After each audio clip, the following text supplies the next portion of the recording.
Hey everyone, it is Jenny here to post my second response for chapter 8. And I want to start off by saying that definitely this chapter I have noticed a great sense of emotion coming from many of you. As I feel like at this point in the book, it is getting to kind of the root of everything that's happening. And of course, this entire pandemic has affected all of us in some way or another. Lots of personal stories shared about, experiences related to how their lives were affected by the pandemic and the mandates that were made. So I just want to say that I really appreciate hearing everybody's personal stories. Of course, I also have my personal story, which I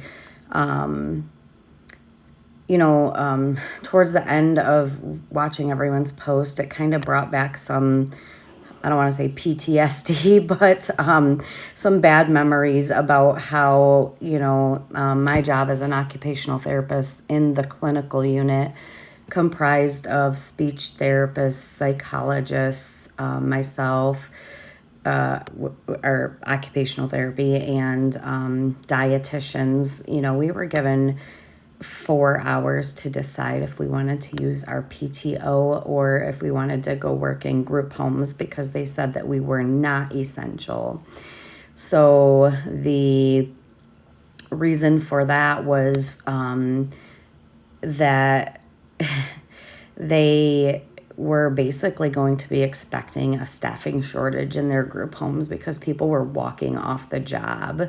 And then, of course, when the different levels of assistance, especially for those who have children and couldn't find childcare and they could take some time off work, they were just looking to fill spaces. And so basically they had said because the services that I provide and bill for were not essential, and therefore I could not continue to provide occupational therapy to the people that I support. So that was just totally a conflict of interest to me. It was devastating. All of the social workers for our agency, because they are a larger entity, they were able to continue to work from home unaffected.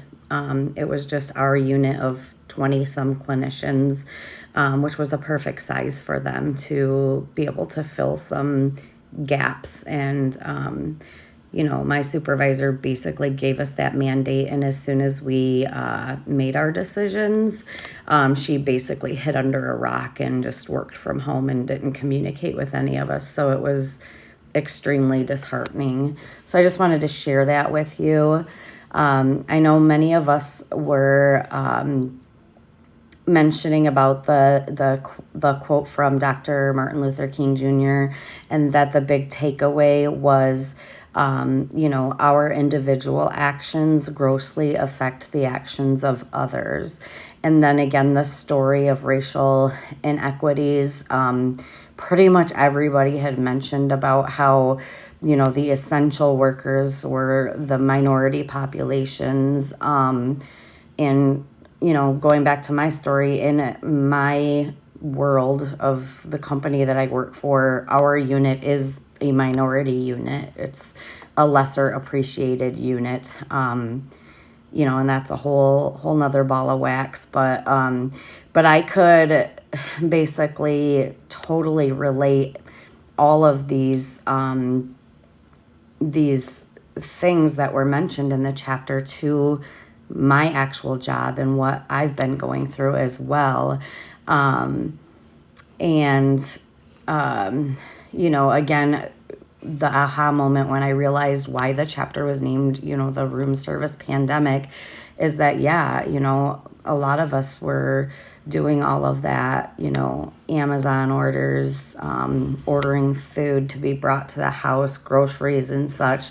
And it's those frontline essential workers who are the ones that are providing that for us. And we're not doing anything to protect them. So that is just it's just sickening to me that people have this inequity and are treated disproportionately to others, based on, racism, classism, and things like that. It's terrible.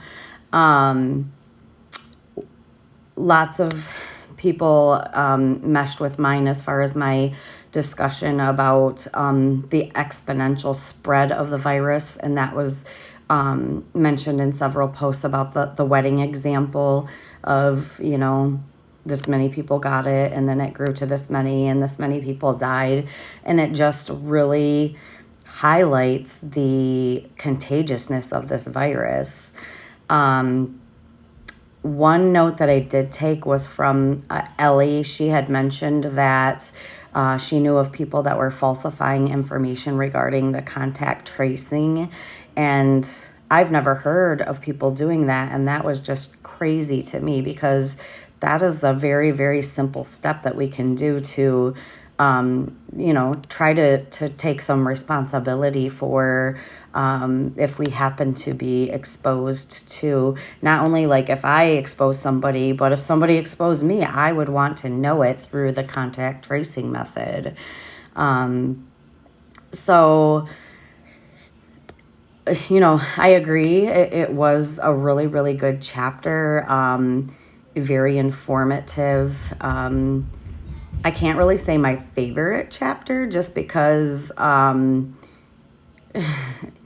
all of the information in it just makes me not happy, doesn't give me good feelings. And so I have trouble using the word of it being my favorite chapter. But I do think that it offers a lot of eye-opening and truthful information that needs to be considered when it comes to public health and this particular public health crisis. I will look forward to watching everyone else's responses, and I hope that you have a wonderful weekend. Thank you.